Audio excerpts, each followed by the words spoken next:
Assalamualaikum warahmatullahi wabarakatuh. Apa kabar semuanya? Semoga teman-teman dalam keadaan sehat dan sukses selalu. Hari ini hari Jumat tanggal 30 Juni ya teman-teman. Jadi saya ucapkan selamat Hari Raya Idul Adha bagi yang merayakan. Semoga Lebaran kemarin teman-teman bisa merayakannya dengan baik ya bersama keluarga.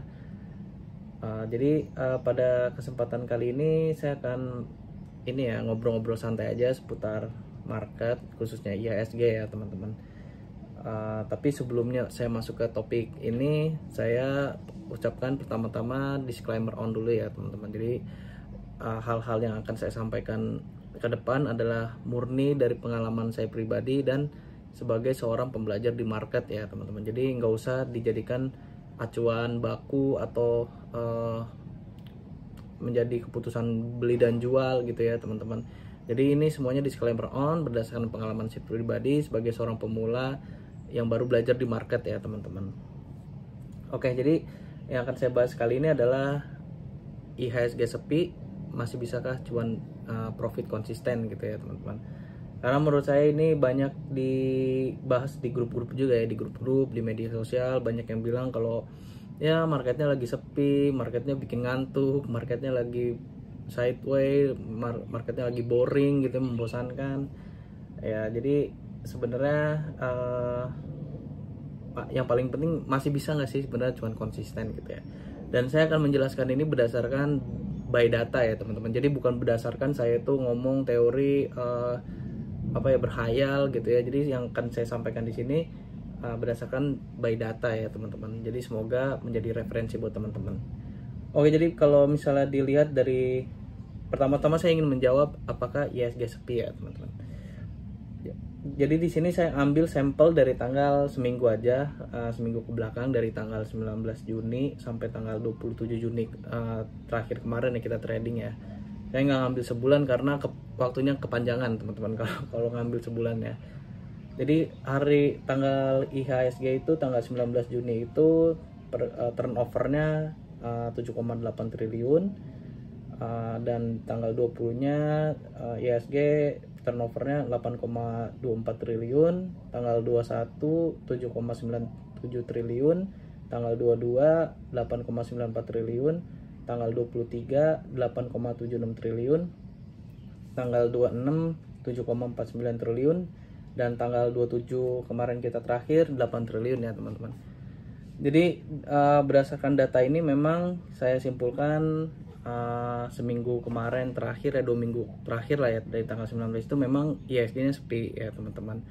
Karena biasanya itu IHSG itu per harinya itu 10 triliun ya. Jadi sebelum setelah kemarin pandemi Covid tahun lalu 2022 bulan Februari ya kalau nggak salah itu udah dicabut semua kan, udah normal kembali, itu pergerakannya di 10 triliun ya setiap hari ya. Nah kalau 2 minggu kemarin di bawah 10 T, jadi yang menurut pendapat saya pribadi IHSG-nya sepi ya teman-teman. Dan juga kalau misalnya dilihat di sini memang pergerakan dari tanggal 19 Juni itu di ini ya pergerakannya cuma di 6.600, dari 6.700, 6.600 ya, di situ-situ aja.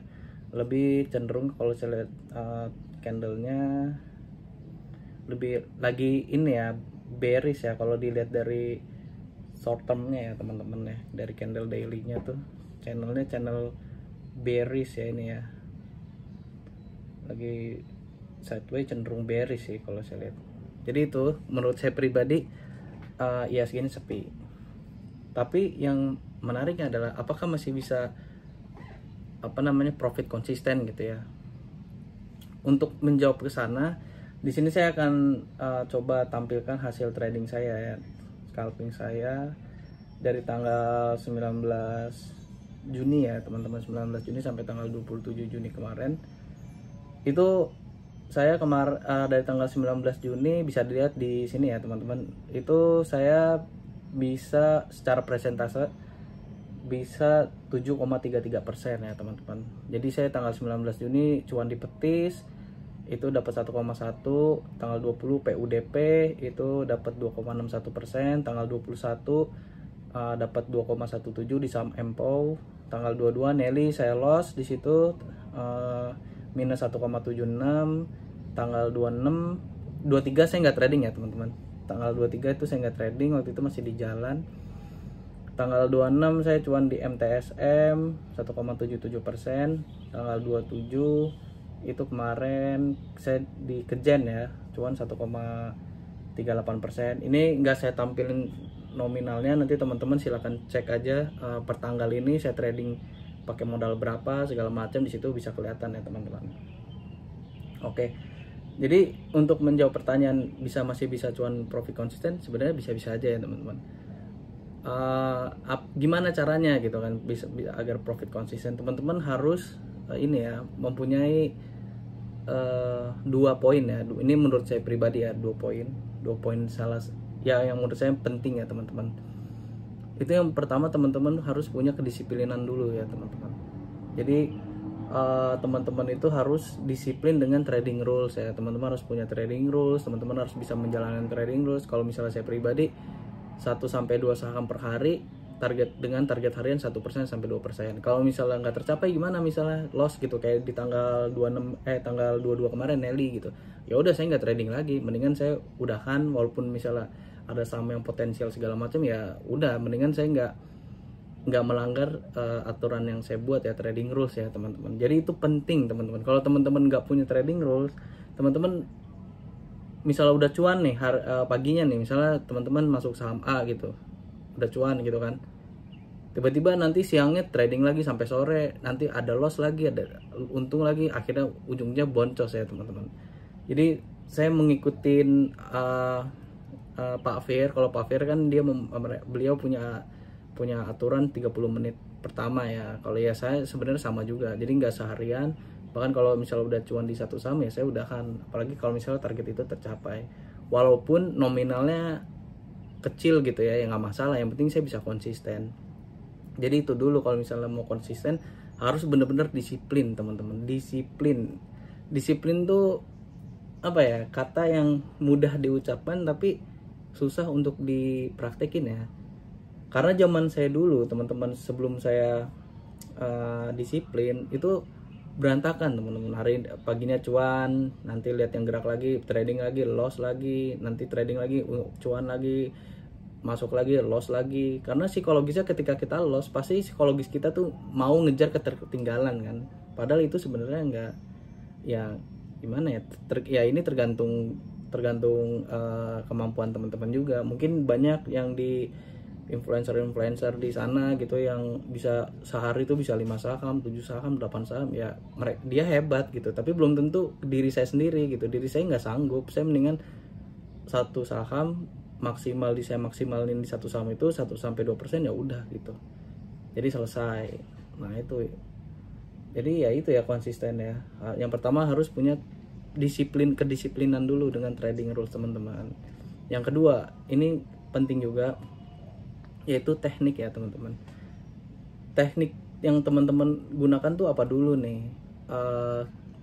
Misalnya running trade kah, tap reading, support resistance pakai technical untuk scalping, ya itu harus teman-teman kuasain dulu ya. Kalau teman-teman masih masih mencari teknik atau masih belajar teknik, ya saya rasa susah untuk konsisten teman-teman. Jadi teman-teman harus kuasain bener-bener teknik yang teman-teman gunakan, dan teman-teman harus pastiin tekniknya ini itu teknik yang tahan banting ya. Kalau saya menyebutnya tuh tahan banting tuh artinya mau di kondisi market apapun, mau bearish, mau bullish, mau sideways, apapun itu, lagi susah, sempit, turnovernya marketnya sepi, itu udah harus teruji ya teman-teman. Makanya ini salah satu alasan saya menggunakan teknik yang diajarkan oleh Pak Fir ini, open sama dengan low. Karena dulu di 2022 itu, khususnya bulan-bulan Oktober sampai Desember tuh sebenarnya marketnya juga lagi parah ya itu ya, bulan-bulan Oktober tuh, karena ada isu perang kan, waktu itu kan ada isu perang, ada The Fed naikin suku bunga waktu itu, inflasi segala macem. Ya itu udah saya buktikan gitu, dengan open sama dengan low ini ya masih bisa cuan ya, masih bisa profit konsisten ya. mungkin di sini ada yang teman-teman bilang, ya Pak, tapi saya masih belum masih belum bisa konsisten, sering salah masuk atau segala macam, telat beli atau telat jual gitu ya, atau segala macam. Ya teman-teman, sebenarnya nggak ada shortcutnya ya. Teman-teman harus berlatih terus, bentuk indeks pribadi, buat riset, itu semuanya berkaitan teman-teman.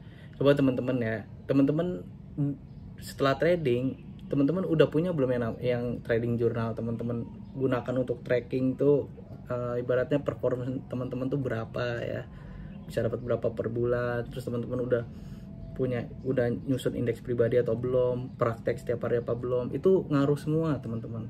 Susah itu gini, kalau teman-teman lihat trading live saya misalnya, ya alhamdulillah ya, saya juga masih belajar. Jadi bukannya saya sombong atau merasa apa segala macam, saya bukan suhu dan siapa-siapa teman-teman. Lagi-lagi jangan panggil saya suhu, master, aduh, saya masih jauh ya, masih keroco ya saya. Mungkin kalau teman-teman lihat dari live trading saya masuknya cepet, terus kelihatannya gampang tanda kutip gitu ya, itu dulu saya udah latihan setiap hari sampai 1,5 tahun deh kalau nggak salah saya latihan tuh. Pokoknya saya dari 2021 Agustus itu kan, saya kan posting pertama di channel ini kan bulan November ya. Pokoknya dari bulan sebelum November itu pokoknya dari September ke belakang ya, sampai 2021 itu, Agustus 2021 itu, Juni 2021 itu adalah praktek saya ya teman-teman. Maksudnya latihan saya memang begitu. Ada yang loss 2 minggu cuan, minggu berikutnya langsung habis semuanya. 3 hari cuan, besoknya loss. Satu menang, 4-nya kalah. Ya sama sebenarnya teman-teman. Jadi nggak usah ini ya, nggak usah pesimis, nggak usah kecewa kalau loss. Yang penting terus nyoba. Makanya saya selalu bilang, gunakan lot kecil dulu sebelum teman-teman punya indeks pribadi ya. Nah itu alasan saya kenapa saya menggunakan teknik dan menekuni teknik open sama dengan low ini, karena memang ya itu udah teruji di semua kondisi ya. Mau pasar bullish, profit saya juga sama, 1% 2% tetap. Mau pasar bearish ya juga sama, 1% 2%. Mau pasar sideways 1% 2% gitu ya. Jadi itu menurut saya 2 poin penting yang teman-teman harus kuasain dulu ya. Yang pertama kedisiplinan teman-teman, yang kedua teknik yang teman-teman gunakan. Oke, jadi kalau dilihat dari sini kan ya, saham-saham saya kan Petis, PUDP, Empau, Nelly, MTSM, Kejen, itu saham-saham gorengan semua ya teman-teman. Mungkin ada yang teman-teman, lu trading di saham-saham gorengan, nggak saham-saham blue chipnya lagi pada rontok, nggak enak untuk trading gitu ya. Oke, di sini saya coba untuk menampilkan data ya teman-teman, dengan open sama dengan low di saham-saham yang blue LQ45 sampai blue chip lah teman-teman ya. Oke, jadi yang pertama ini tanggal 19 Juni ya. Tanggal 19 Juni itu kalau bisa lihat di sini di jam 9.01 itu ada saham WIIM ya. Ini Wismilak, menurut saya ini saham bagus ya, bukan saham gorengan.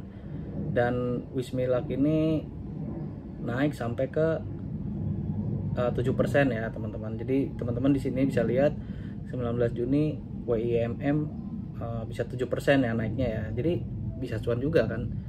Bisa cuan 2%, 3% lah. Di saham bagus lagi, bukan saham gorengan ya. Yang naiknya tuh kalau kata Pak Fir naik sepeda roda 3 ya.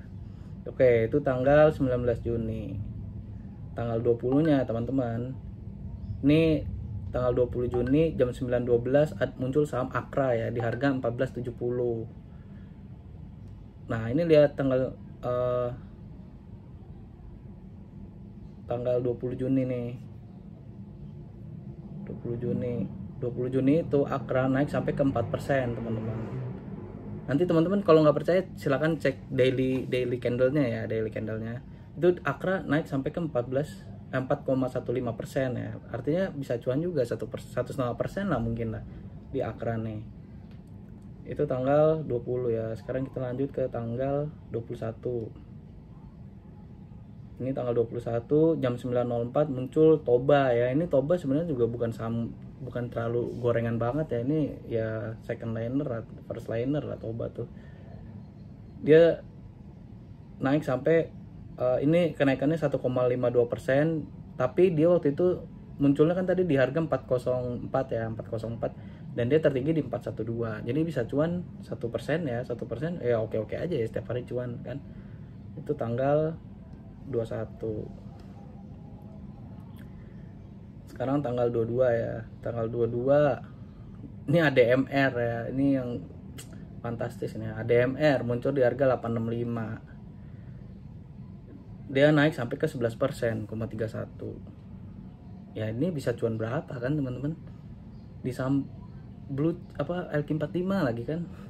Kapan lagi teman-teman bisa scalping di saham LQ45? Cuannya cuan gede ya.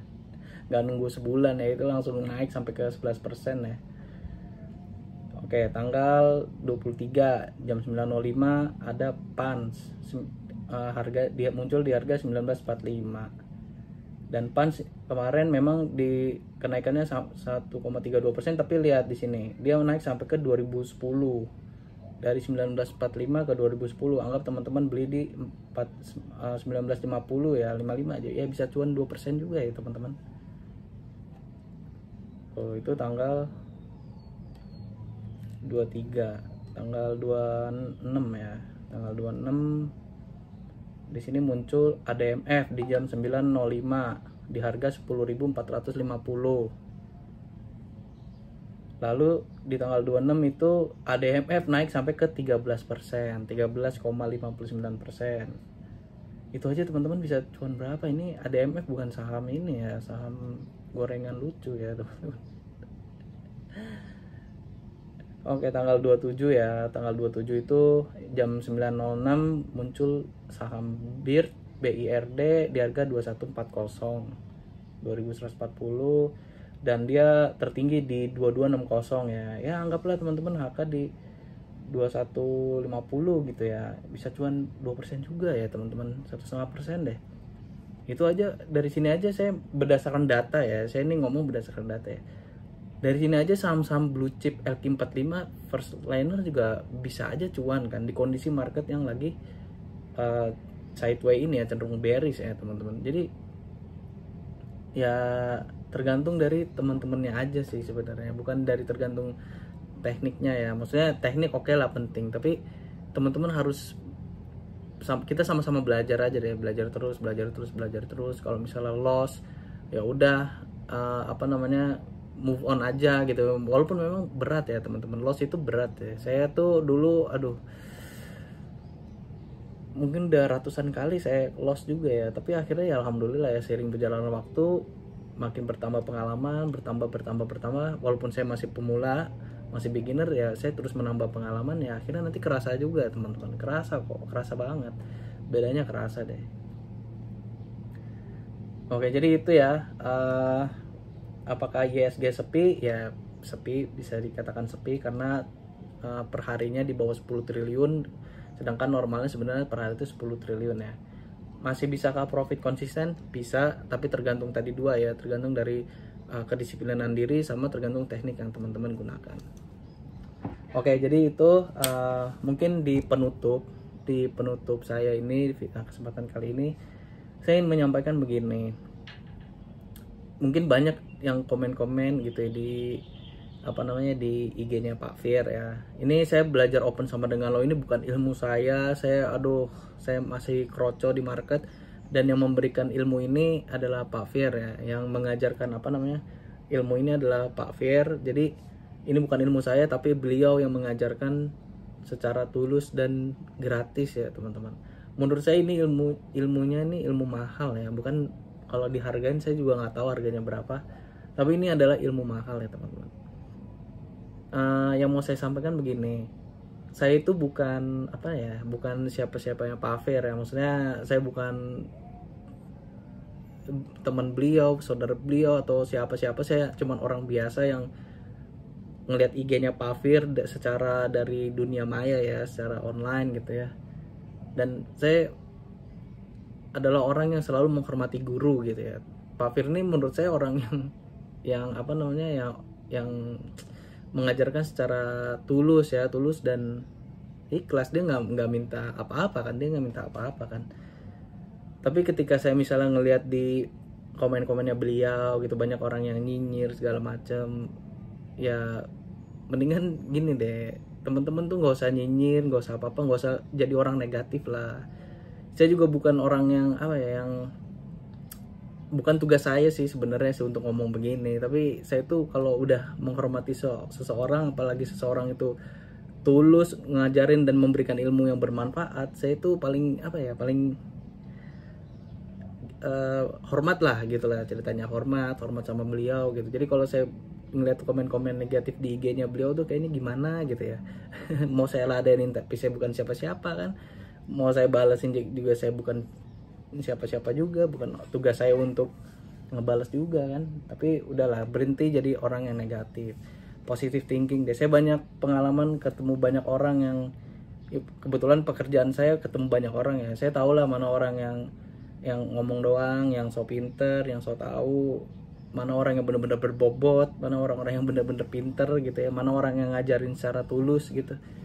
Jadi kalau saya lihat baca komen-komennya ya paling mereka-mereka ya orang-orang yang baru di market ya, yang baru di market, yang polos gitu, yang belum praktek tapi baru praktek sekali, 2 kali, 3 kali, baru langsung udah ngejudge gitu ya. Ya udah, akhirnya begitu aja ya teman-teman. Jadi penutup saya sampaikan, jangan jadi orang negatif, kita positif aja. Di market ini bukan apa ya, nggak ada saingan kok teman-teman. Teman-teman siap open sama dengan lo, misalnya 5 saham muncul ya teman-teman bisa pilih sendiri kan. Saya nggak mesti ngikutin saham yang saya beli kan. Buktinya saham-saham blue chip aja saya jarang main di blue chip aja bisa cuan juga kan. Jadi artinya nggak ada cepet-cepetan gitu ya kan. Kalau ada orang yang bilang ini cepet-cepetan aja gitu, enggak, sebenarnya sama aja. Yang mau ngegoreng ADMR siapa, yang mau ngegoreng saham-saham blue chip kayak ADMR gitu, itu siapa? Nggak ada teman-teman ya, kalau nggak Sultan ya. Atau ADMR saya pakai duit 15 juta juga nggak kerasa teman-teman. ADMR tuh market capnya berapa ya? Ya itu aja sih teman-teman. Jadi itu penutup dari saya, jangan jadi orang negatif, be positif. Nggak ada untungnya jadi orang negatif, pasti itu gitu-gitu aja deh. Jadi itu aja, semoga video saya kali ini menjadi referensi buat teman-teman. Sekali lagi saya ucapkan mohon maaf kalau misalnya ada kata-kata saya yang menyakiti, yang tidak pantas gitu ya. Jadi itu aja, kurang lebihnya mohon maaf. Assalamualaikum warahmatullahi wabarakatuh. Happy weekend teman-teman.